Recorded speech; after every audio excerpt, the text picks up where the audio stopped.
Yes, yes. Yeah, You might want to edit that bit out. Campfire. Suggestion.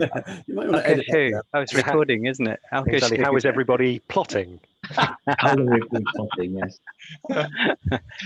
We're experimenting with fire. Experimenting with fire. So one of the things that was interesting over the last couple of weeks or so, we've been batting around some things which are close to our heart and things which are interesting and exciting to us, and a couple of subjects really stuck, I think. One was learning and experimenting with Agile, which I think is a really interesting one. I think that was proposed actually by David, who unfortunately has not been able to join us so far. Hopefully he might join us later on. But learning and experimenting with Agile. And then another subject, which was, should we have long-lived teams or pull teams in as and when they are needed? I think it's a really interesting conversation to be had around those two. Who's got their first? Of course, there's the easy answer, isn't there? We could just go around the room and everyone just goes yes, no, and that's it. But I think the why is the more interesting part of this for us. Alistair, I think in our previous one, we spoke a lot about Agile being for everyone and Agile being about people. And regardless of the business or industry, it's made of people serving other people, whether they're customers internally or externally. It's to people. So one thing that we know this is all about is behavior and culture and understanding how we interact. If that's all very true, then long-lived teams are a must, because they need to understand how each other work. I know there's the traditional thing of, the Japanese taught us that pulling a team together and having them work on things, it takes 4 to 6 weeks for them to get to know each other to a really strong enough bond to be high performing. And then when they finish the project, they're given other work, they're long lived.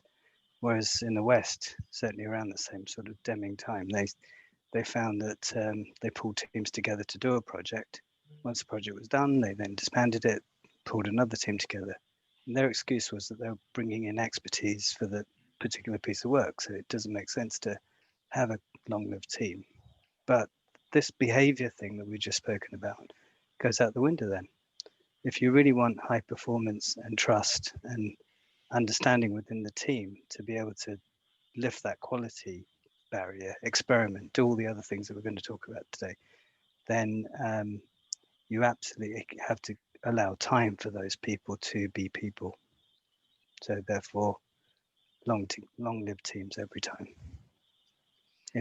I agree. I think I agree with that sentiment. As a technology leader, I'm usually responsible for usually a large capability in the technology team space, be that the developers, the testers, the business analysts, the delivery managers, the agile coaches and everyone else. And for me, the places and the organizations where I've had the most success in that sort of mindset shift and really moving the needle, getting that autonomy, mastery, purpose, or devolved authority as well, accountability, ownership within the teams, has been with those long-lived teams, to the point that at a particular company in the city, ended up with 0 attrition in a team of 150 people for 21 months. And that was incredible, because of course it was all about creating a culture, everything Alkesh you just mentioned, absolutely, and actually allowing them to move the needle. I know Alistair's heard me talk about it before, but going from that same team delivering 12 product outcomes in the 12 months previous to over 100 12 months later, and so as such, for me, those long-lived teams, and that helps with also the funding models, because we move away from funding projects, which is kind of where so much of that sort of friction happens, with other parts of the organization funding them, to, I suppose, what should really be the next evolution, which is funding products. But even again, that isn't that nirvana state. It's really about funding the long-lived team, we know what that team can do because they do it so well together. And as such, we understand the outcomes that they're able to achieve as well. And so, you know, on the back end of that, being able to fund those long-lived teams, look after them, you know, have them delivering all these amazing things for their customers, internal and external, for me is just a no-brainer. I think the practices as well, if we think about retrospectives and being about the people and how they've worked with each other, that takes time for things to start to pull out as to how well people can communicate and work and learn about the different styles that we have. Remember those talks that we did about our styles and the way that we behave. So there's that side of it. There's also you know, trust and empathy and all of the Scrum values, all the things that we talked about before.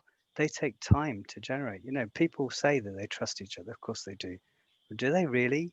Would you leave your children with somebody you just met at work? Would you leave all your money with them to look after? No disrespect, Charles.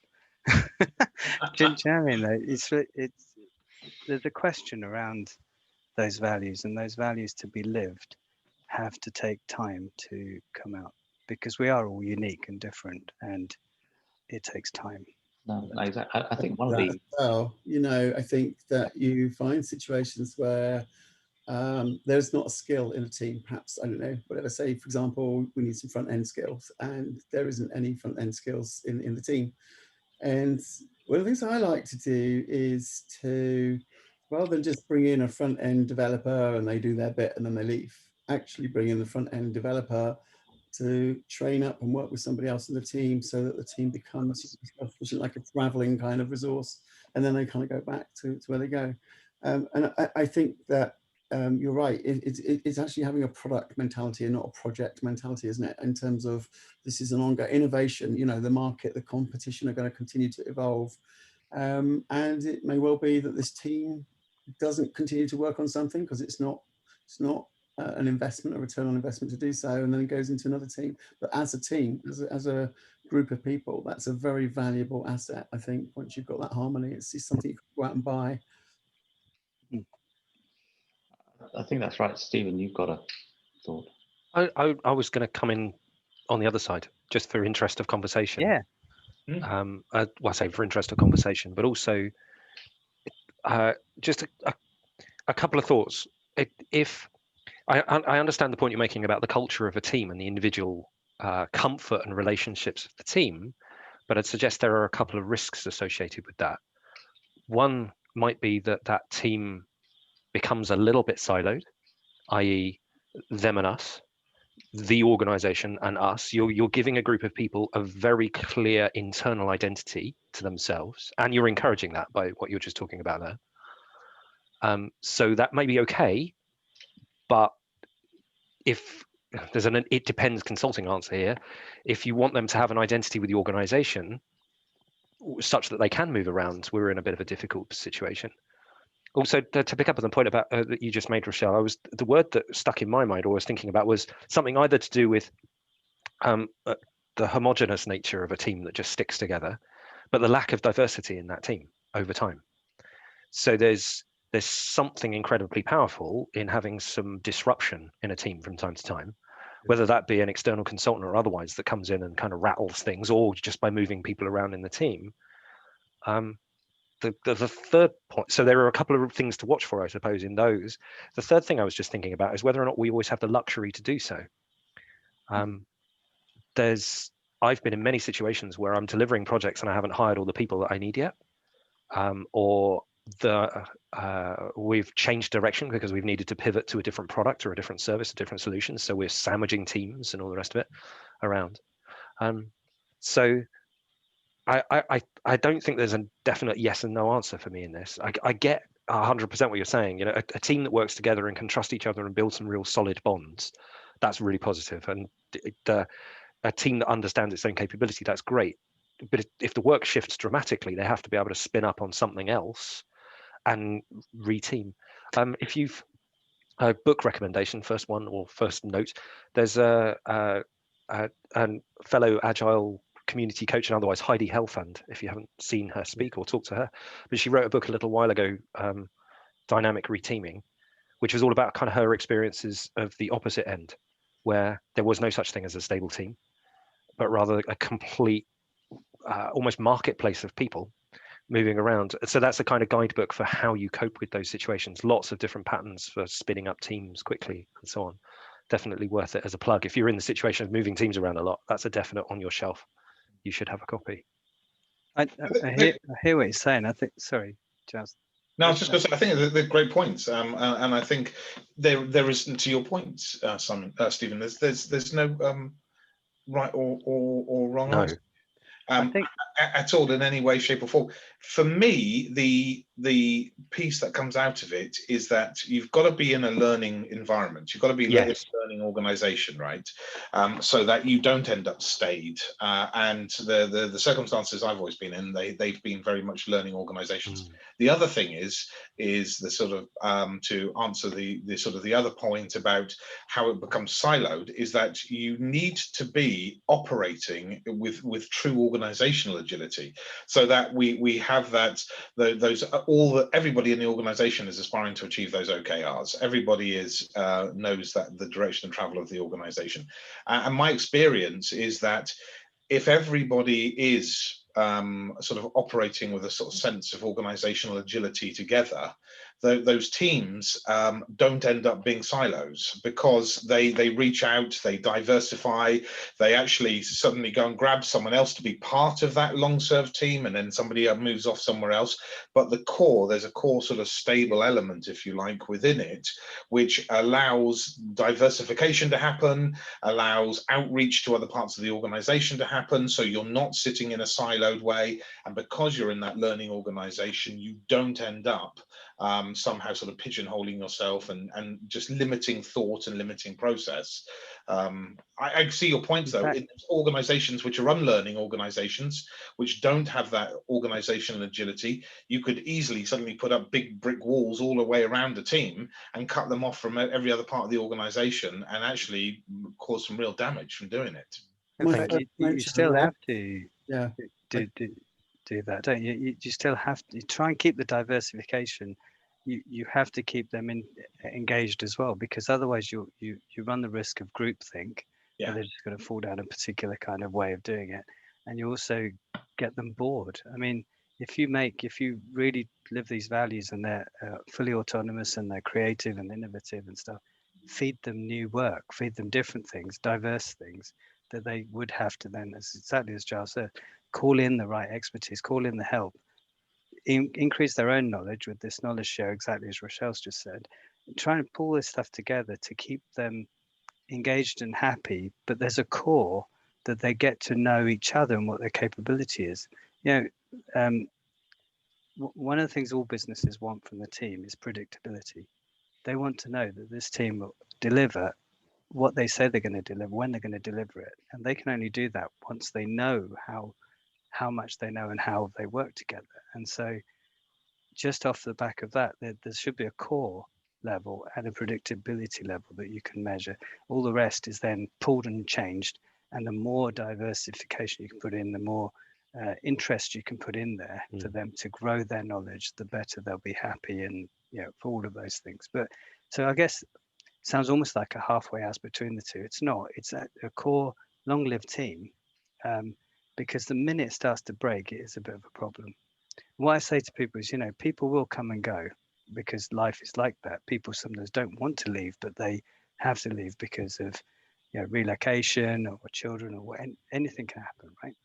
Divorces, etc. So if they do move and they have to leave and a new person comes in, you do fall back from that high performing bit for a bit, because now you've got cliques, you've got everybody else who knows each other really well, and you've got this new member come in.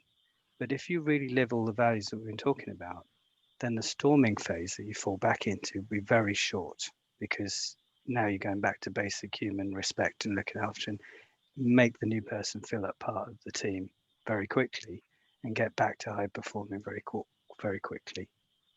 So I think long gone are the days where my worry about bringing people in just to do a piece of work is that quite often you have this kind of Dunning-Kruger syndrome, yeah, people coming in as the expert and they think that they know more than everybody else, and they need to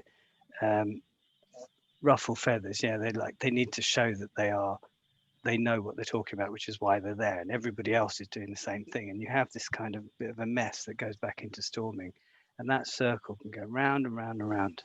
And so I think bringing new people together every now and then, going through that pain, is painful. That's my argument. Just partly because you mentioned it in there, if I may, because I think the number one, and maybe this comes to a lot of what we were talking about anyway, Agile of any flavor and otherwise works best in environments where there is conscious leadership or a conscious organization, as you say, that are learning, experimenting, and have some data to work with. Just partly just because you mentioned it, I'd be interested to see what other people have thought and read and otherwise. But the Tuckman stuff, and so on, I've always been very skeptical about, and the more I've read about it, the more skeptical I become, because it was based on a very, very, very small number of studies. And of course, it's 50 odd years ago when there were no remote teams. We weren't working in this way. We weren't operating like we are now. But it kind of makes a presumption. I hear people kind of that throwaway thing of they're having a fight. Oh, that's good. That means they're going to get to high performance later. And I'm not sure it's as simple as that. I think this is another victim of a simple model being overused and overutilized to explain the world around us, when the reality is it's different for every single team. And especially when you've got international teams, even more so.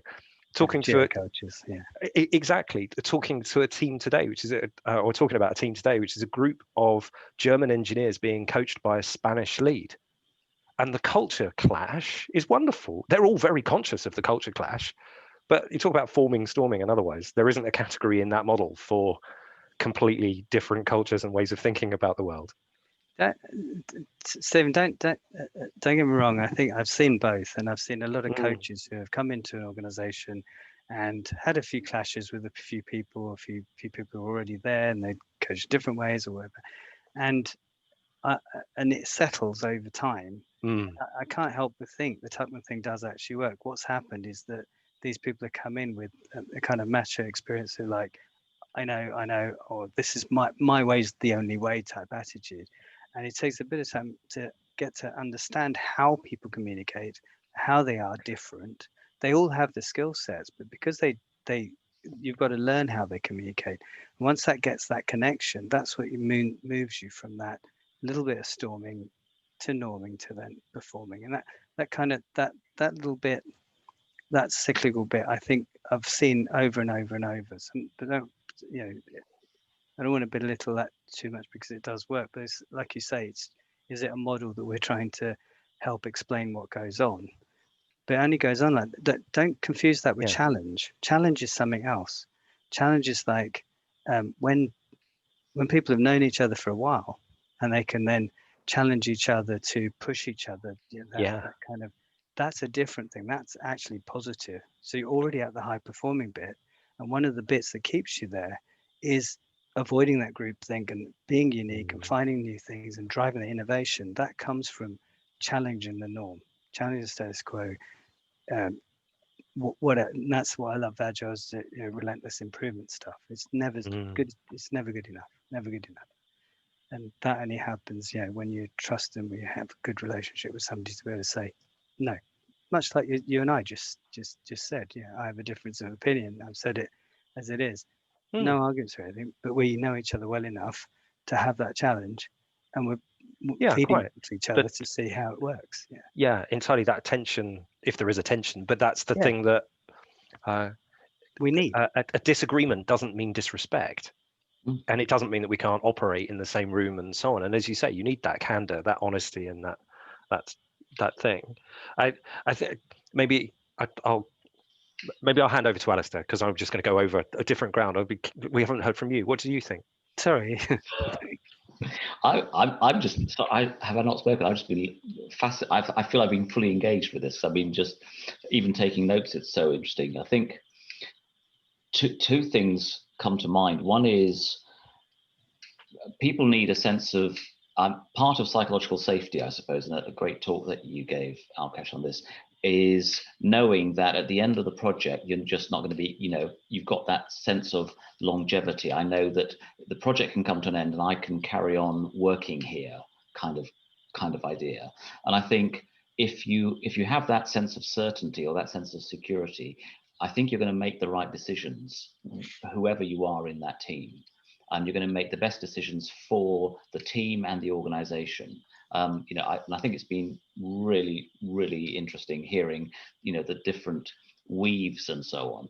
And I suppose what I'm against is this idea that you bring the team together and then you disband it, and you spend all that money disbanding it, and then you spend all that money bringing it back together. And you mentioned, what was it, 6 or so weeks before a team can actually sort of start working together. I think we lose the fact that most people that we hire have the intelligence and the desire to pivot their own knowledge base and so on to other things. You absolutely have to bring in somebody to help with the skill set, to help educate and teach and so on.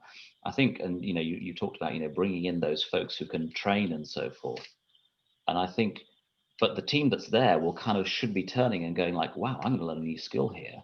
And then, because of everything else that I've done and everything else that we know how to do together and all the history and everything that I have in me, I can take this extra little piece and go forward a lot faster and so on. So I think it's absolutely both. You need the challenge, you need the growth mindset, you need all those things. But this idea of safety and security, that as it's coming to an end, you can make the best decision. I would love to be in a situation where I go, boss, this is awful. We need to stop this right now. Not worried about whether next week I got a paycheck or whatever the conversation is. And I wonder whether that psychological piece is something that helps us. But I think we're all in agreement that it's all of it, isn't it? Do you think generations make a difference? Like the younger generation that's coming in now, the way that they brought up with this kind of social circles that they live in and the way they work, plus the schooling that they're getting in this kind of space. Agile's finding its way into schools in many places too. So they're coming in with a mindset that's very different to the kind of middle management mindset, to the age and stuff.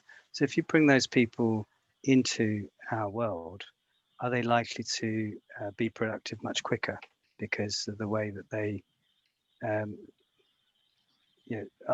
do they go through the storming bit anywhere near as much as some of the more... I don't actually know the answer to that, Alkesh. I do know one thing is that I've had to change my mindset about how I respond, react, and interact with the other generations. I think I should be coming back to your confessional, Giles. I feel like I've been a little bit dismissive, jokey, or whatever about the younger generations, and I think it's very much because I felt threatened. I felt threatened by the fact that they've known so much and they got it, and I felt like this when around the year 2000 time, when we were all sort of leaping onto the whole web thing and the internet thing, and everyone was like, and those folks who had learned how to talk about clicks and mortar and eyeballs and all the other all that jargon that went with, and most of it is gone now, interestingly enough, all that jargon that went with that conversation, went with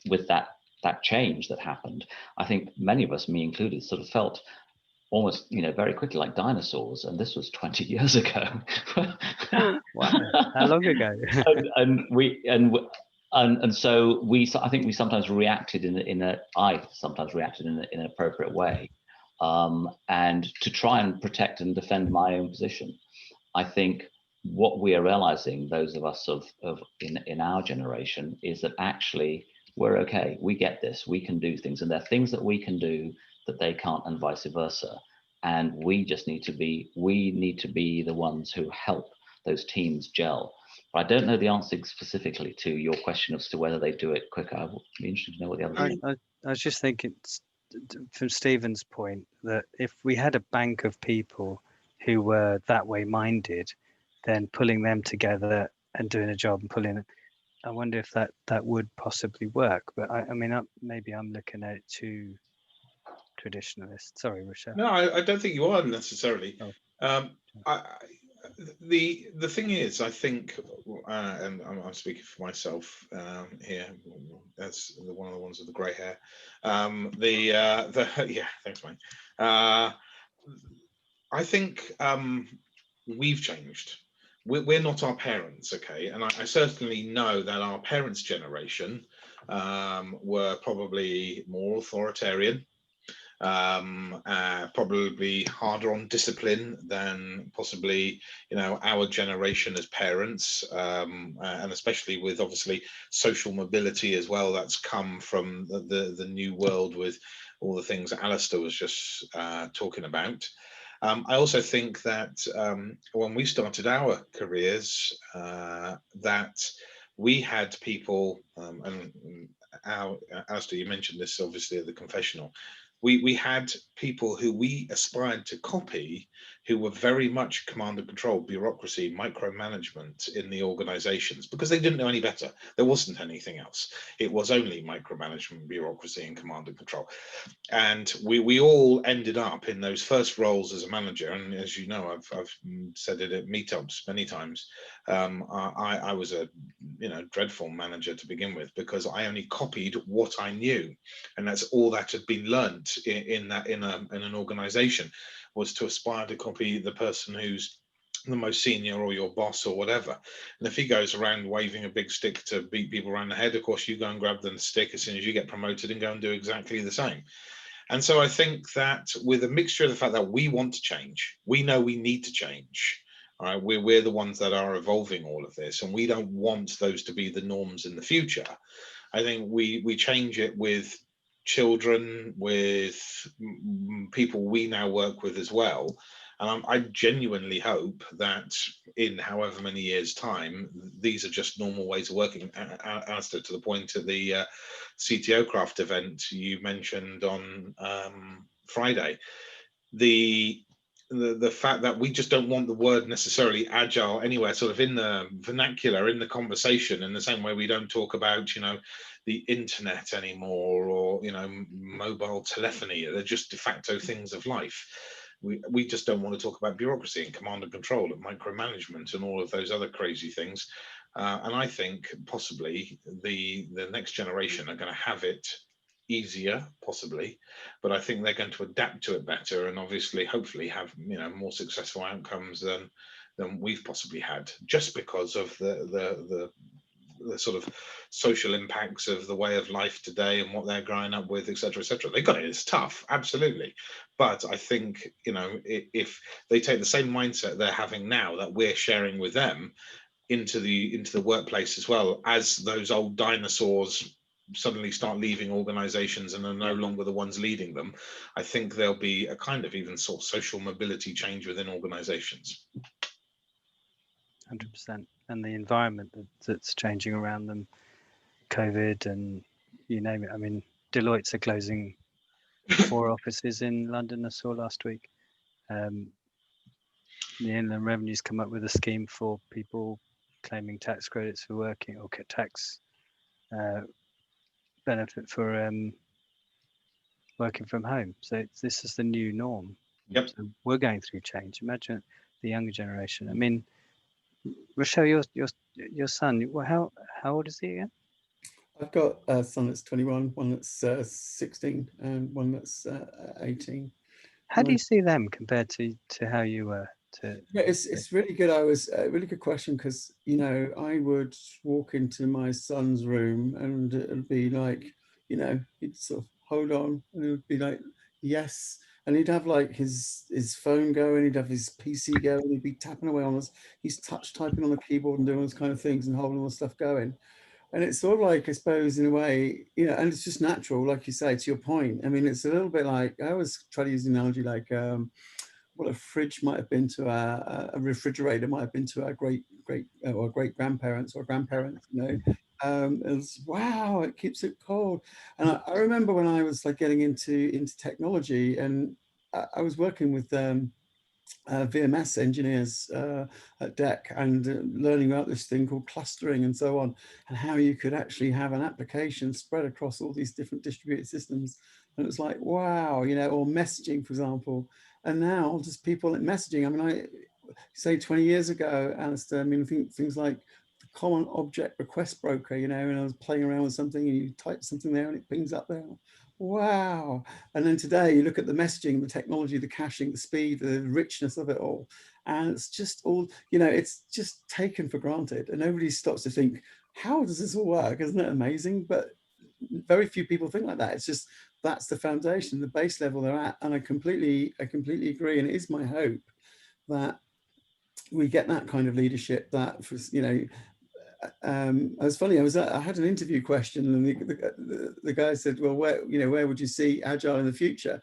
I gave some kind of really crappy answer, and I asked the guy for his answer, and I thought, actually, that's a really good answer, and it's almost what you just said there, Giles. In that, you know, hope that actually, you know, Agile is not really a thing. It's just the way you do management. That's so widely adopted. It's not even something that's discussed to the points being made there, and I really am hoping that that level of thinking, that kind of thinking and innovation, that's the hope for the future, to actually resolve some of the, you know, the bigger issues around us, the climate issues, the environment issues. But you're right. I mean, it's absolutely shown which group of people and which companies can adapt. But even the kids are sort of finding it struggling, you know, with their exams and their, you know, things that it's, I mean, my son's trying to get into Oxford at the moment, and you know, he's kind of stressing out that. But what's amazing is that I never had was, and I guess most of us never had, was the ability to connect with somebody in Warwick University who's doing, you know,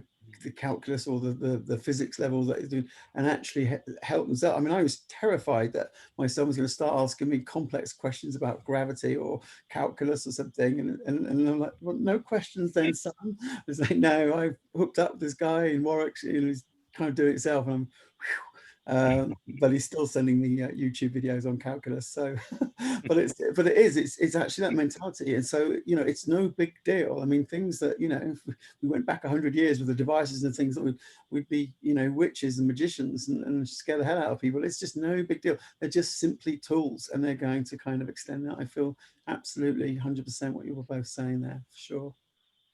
Back to basics. So we're talking about behaviors and attitudes of people, and I think that's what I was thinking about the different generation, whether the younger generation have an attitude that they don't walk into this kind of storming environment because they don't pretend to have the answer. I don't know if they do or not. I mean, Alkesh, I would say as well, you know, as to your point as well, Alistair, that I do see there's a certain behavioral differences, you know, like, you know, like they want to be commended more on what they're doing. They need to get the positive feedback, and you know, they don't have so much patience and things like that. I know that's down to individuals' characters, but I just see that it's instant gratification, and that doesn't necessarily give you all the skills that you need for the sorts of things we've been talking about, the sorts of things we do, harmony and trust and so on. You know, so there might be some challenges for them on the behavioural front from what I'm seeing. It's a maturity thing as well. But, you know, it's like inclusiveness is so important. You know, obviously it's a big thing for me, but just not whether you're in some sort of minor cohort in some minority or whatever, but just as a person.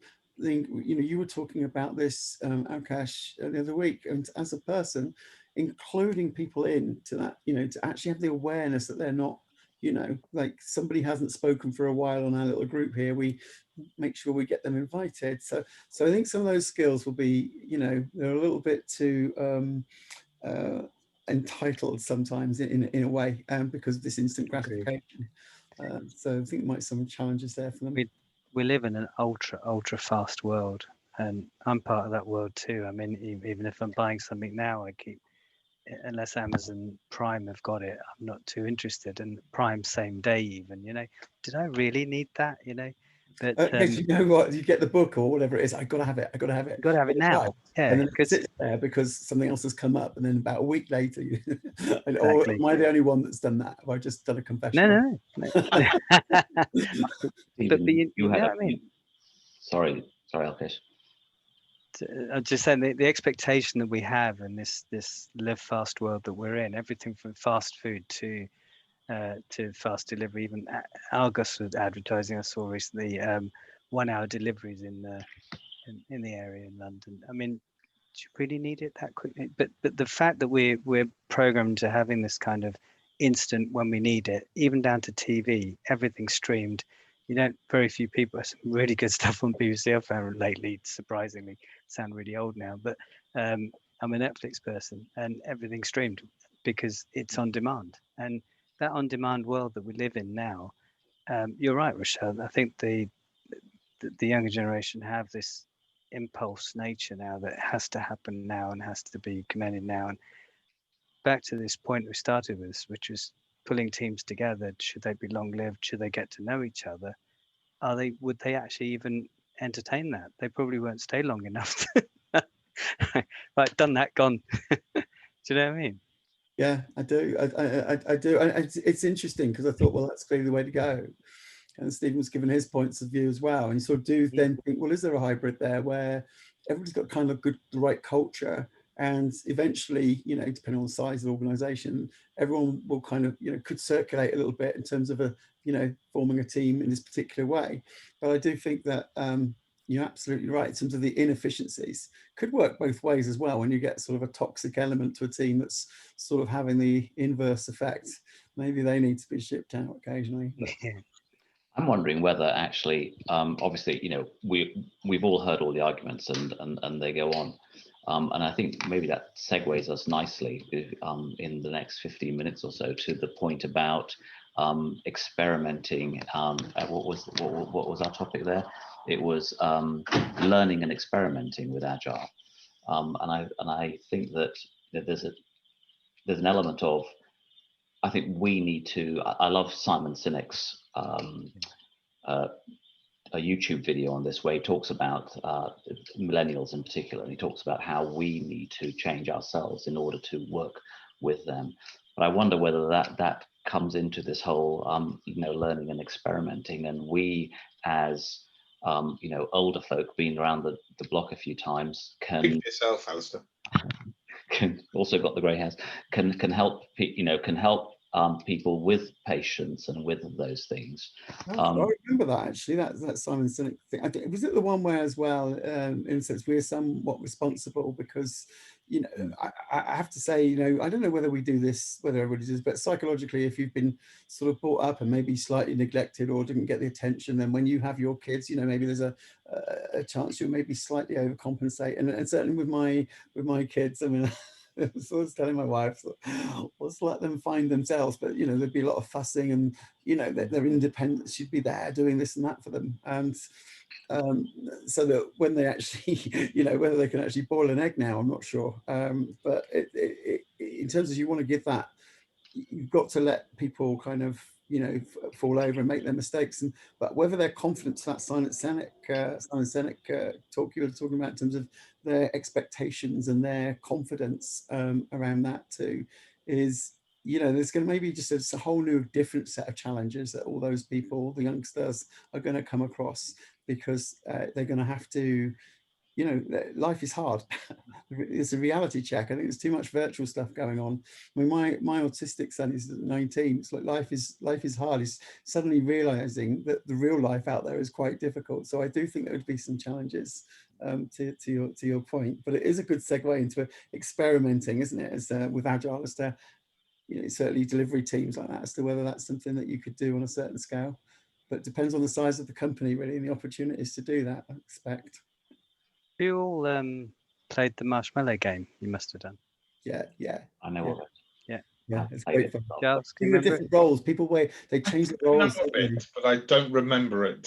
So you have like 3 sticks of spaghetti, right? Well, 20. Yeah, I'm a bit more generous. I give them 20 sticks of spaghetti, a meter of string, that's it. a meter of tape, and an American marshmallow, the big one, fat things. And the idea is you say to them, completely freestanding structure you've got to make in different teams, and you've got to make the tallest possible structure that's freestanding and will take the marshmallow at the top without damaging the marshmallow. And adults tend to scribble on bits of paper and work out plans and try and architect some kind of amazing solution in the tight time that they've got, and end up with something that looks kind of a bit ropey and maybe only a couple of spaghetti bits high. And when they put the marshmallow on the top, it collapses because the assumption they made was the marshmallow's light, but it's not light. It's actually that bit of the project that you wish you didn't assume.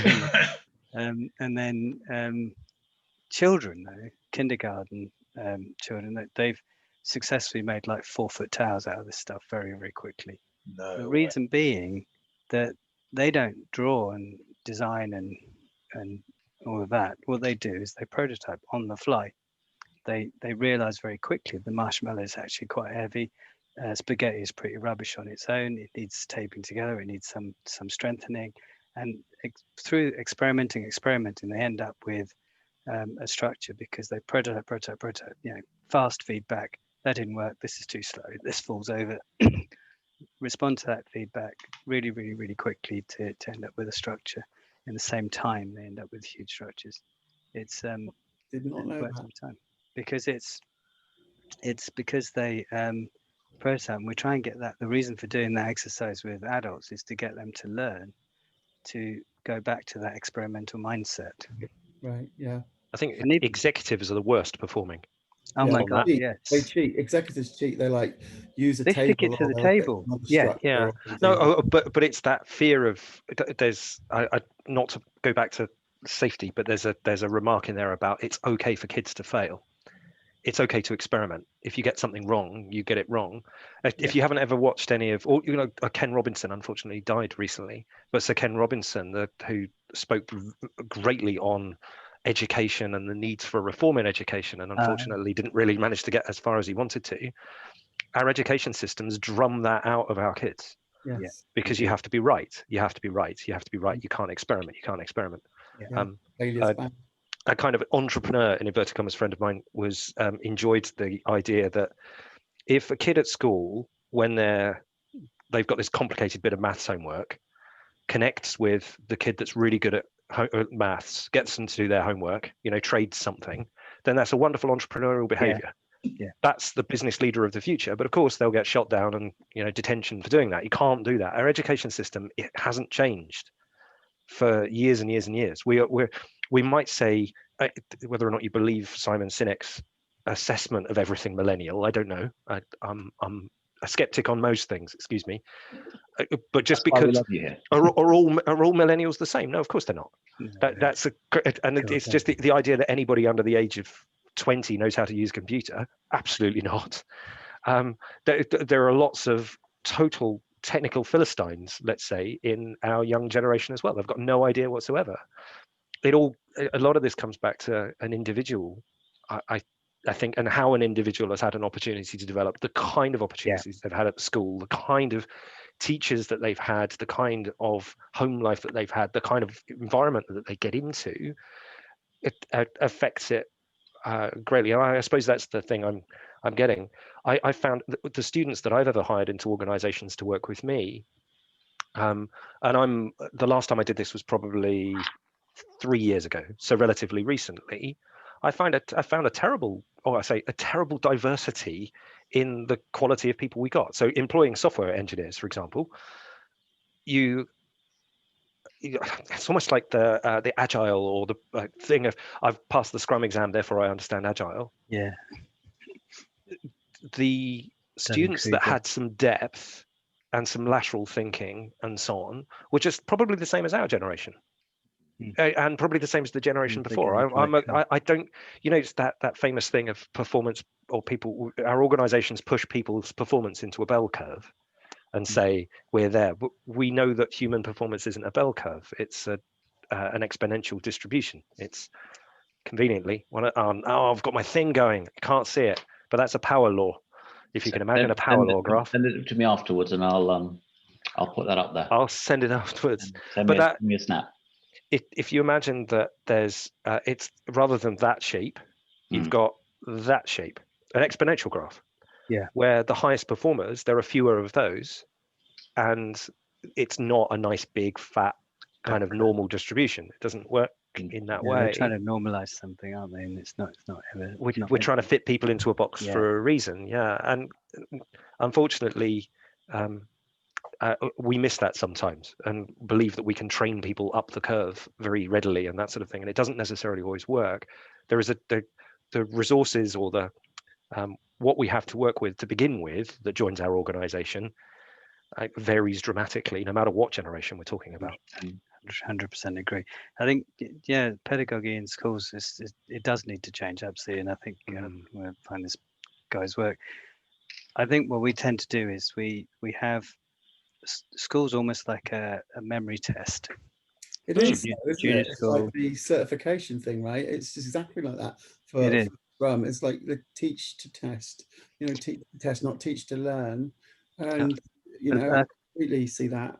I think it depends on the grades. So secondary school tends to be more around memorizing things that they give you and putting it across a little bit, obviously a bit of English and maths in there, but mostly it's around memorizing what they give you, not experimenting, not deviating. This is it, right? Which then closes down this prototyping experimental mindset. Then once you get into a subject, you go into A levels, then it gets a little harder. Now it becomes kind of deeper and more of a subject. You can start to do the bit of research. That's where again, I think that's changed lately, because since the change in age to 18, where A levels used to be a selection, now it's almost mandated unless you don't qualify, in which case you apprentice or whatever. But it means that there are some kids in there who don't really want to be there, and the teaching has changed as a result of it. But that pedagogy still continues on to university. That's the first time where it then becomes, right, here's the area, here's the material, question it, find something else, start to put something new in. When you get as far as thesis and finishing it, that's now you contributing your views, your thoughts. And that's really way off, late, so early 20s, before you get into this place where somebody's actually asking you to think and asking you to start to experiment and prototype. And children also, if you go to the other end, we talk about design thinking and creativity and innovation and all those things. We know children are really good at it. I said this the other day, I think it was at your Giles, I can't remember. Child picks up a box and says, this is a castle. And for all intents and purposes, for that child, that's a castle. You cannot change that kid's mind. That's a castle. But at some age, that becomes a box. And as soon as that's just become a box and now it's got a purpose in life to be a box to store things or whatever, our imagination's changed, our creativity changes, our prototyping goes. And I think some of our school structure forces that out of us. It does. And then organizations come along and say, we want you to be innovative, creative. We need you to start being childlike, start having fun, start all the things that you think about we tell our adults to do in an agile kind of space is all saying very much, be a child again. But don't we as adults love that? Don't we? I mean, I'm drawn to Agile so strongly, the most powerful magnet I've ever come across, in terms of career-wise, in that, because of that, and because we encourage each other and allow each other and demand of each other that we behave this way. And here's the best bit: we've got empirical evidence that we get results by doing this, right? And I think we could, and it's kind of one of these things. I listen to the whole schools need to be better and so on, and I absolutely agree with that. But I then sort of think, what can I do tomorrow with the folks that I've got in my organization today? In your sphere of influence. Exactly. What can I Right. And I think it's again, I think Rachelle earlier we were talking about the Benjamin Franklin quote, the one, the tell me and I forget, teach me and I may remember, involve me and I learn. I mean, such a fantastic quote from Benjamin Franklin. And we're taught from a very early age, we're forced to listen. All right, at school, it's forced listening. Therefore, that turns into passive listening, which then turns into a lot of passive thinking as well, which comes from it. And actually, obviously, as we know, with all of the involvement pieces, we do our best when we have active listening, active thinking, the support and the coaching that comes from both as well. Nancy Klein, time to think. I think if we did involve people more, and rather than just simply sit there telling them something directly to them, of which it goes in one ear and comes out the other, I think we would be in a better place. I have a theory. I think that user stories at the base level of like when somebody's doing something in an agile way, if you break it down to as small as possible and you get into the user story form, that is really an experiment. Because although you know who the actor is and what you're going to do and why you're doing it, you don't actually know it's going to do it until you get the feedback. It's a hypothesis. It's a hypothesis until that customer tells you that yes, that user story met the requirement, and yes, it is actually how I wanted to use it, so I'm going to use it. That's your first feedback to say that that experiment was proven. So if you treat everything at that base level in experimental mindset form, I see it as 4 T's and 3 P's. I think you've probably seen scribbled that on a few talks before. The 4 T's are target, aim somewhere. Why are you doing this? What's the point? Theory. So what is your hypothesis? If you do this, you'll get that. Will you? So what is that thing that you're doing? So that's your theory. Test. What is it you're going to test to know that it did actually get there? And time. When are you going to test? Now, that fits quite well into user stories kind of style because of the length of time you got in the sprint to do it and all that kind of stuff. And then when you do the test, then it's the 3 P's, which is preserve it because it's continuing in the right direction, keep doing it. Pivot because it's crap and you need to change, and to try something else, or pause. Just stop it because it's not giving you enough data yet. But do you give it a new time? Do you not? What is it you're going to do? So it's either continuing working and you grow it, or you learn from it and change, or you continue to adapt it, but you don't know when or how. So just pause it, pivot, or preserve. And it's putting more things into how we do things agile. But I think if you get into that experimental mindset, so that the user story doesn't become right, all the requirements are done, we've designed it, we know what we're going to do, and this is how now actually what we're going to do, and once it's done, it's done. Yeah, definition does so much that I don't want to have to see it again. Stop. Think of that as an experiment and then continue adding or changing. That changes your mindset already in terms of Love that. Do you know what I mean? It's a very, very good, ponderful thought. Listen, guys, we're on the hour. My God. Do we want to? Oh, we talk a lot. Sorry. Isn't it? It's just amazing. But what? Sorry, Alistair. Can I just get? What do you guys think of that? I mean, if you view user stories the work not to be done, but as an experiment. I think it's more natural. I think we should. I think we focus user stories often at the wrong detail.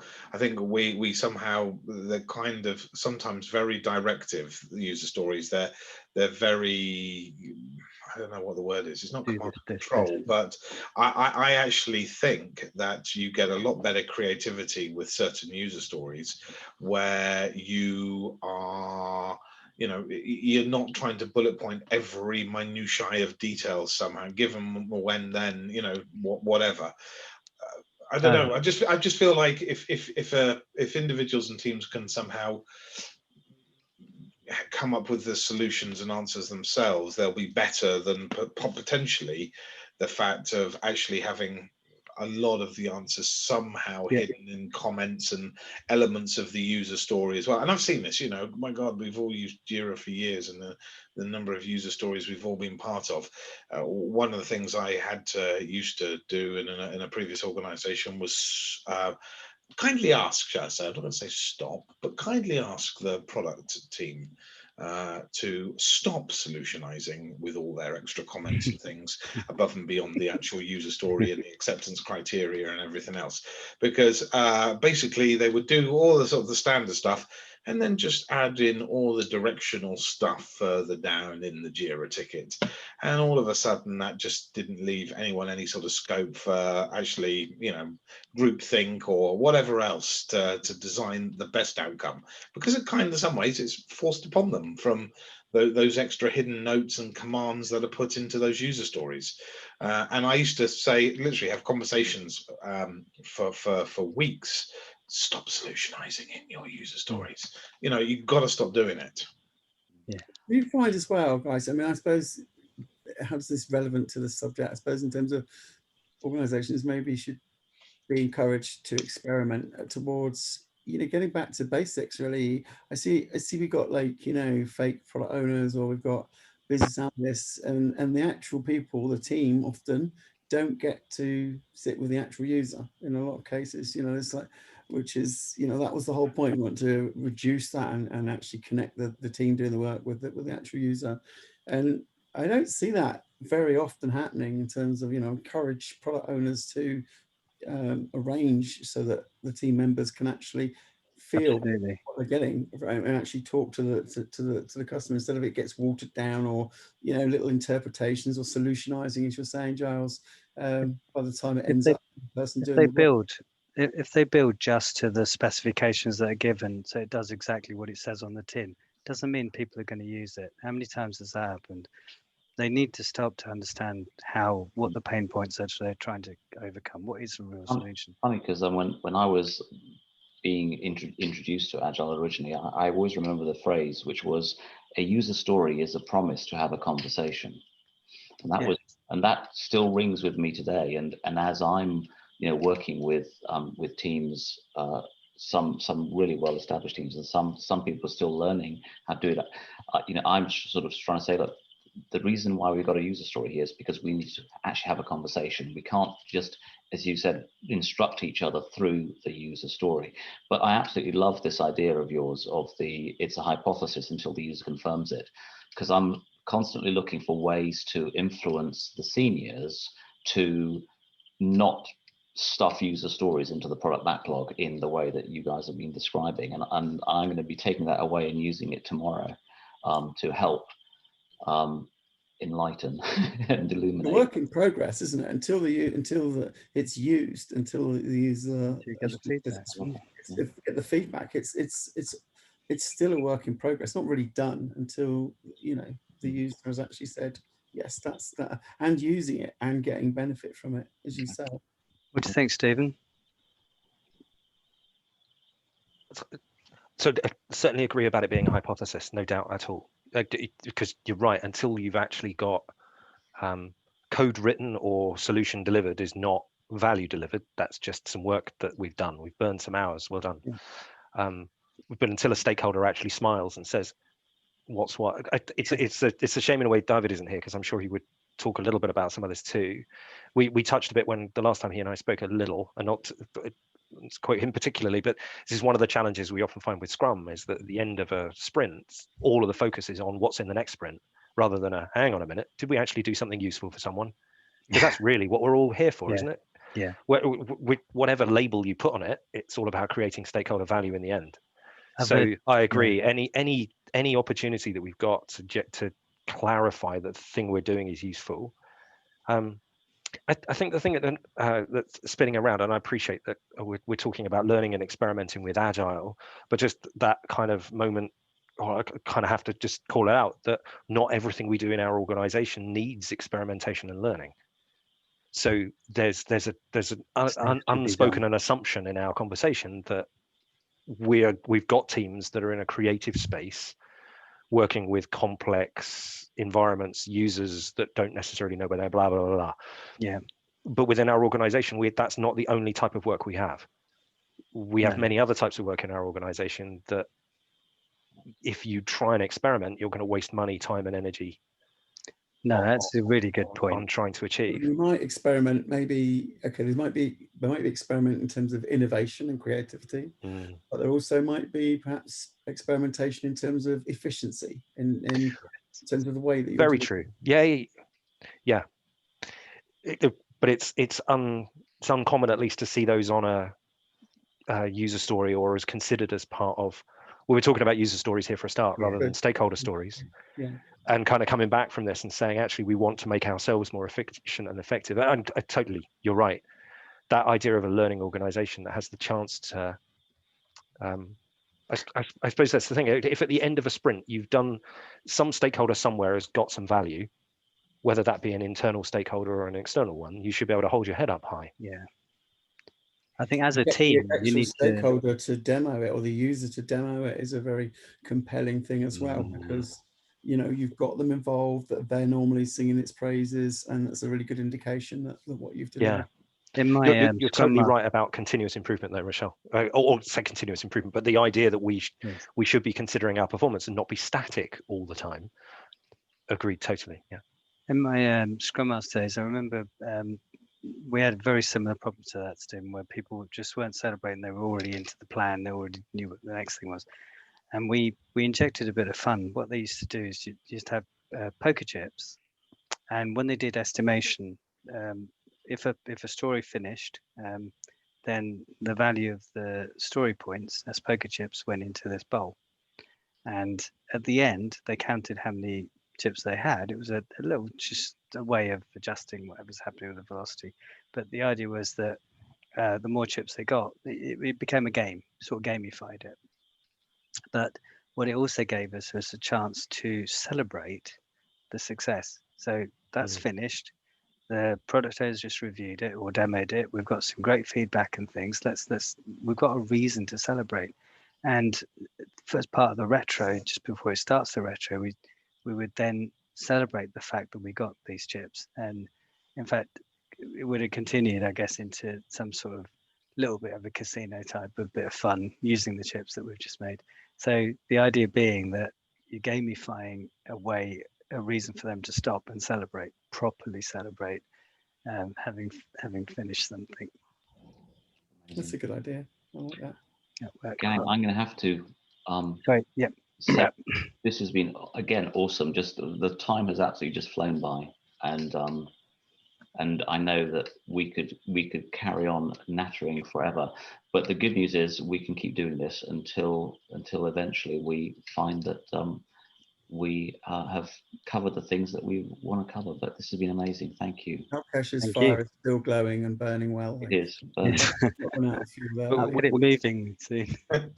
We're a learning community, so we're not going to run out of topics. I know. I don't know what I was saying. That's unfortunately the situation. As I was saying that, my brain was going like, "What are you talking about? That's never going to happen." Awesome. Exactly. We're going to discover some new things, and we're bound to make some mistakes that are worth talking about in the next time period as well. I know I will. In the next confessional. Yeah. Brilliant, guys. Lovely chat. I will talk to you very, very soon. All right. Take care, guys. Bye, everyone. Bye.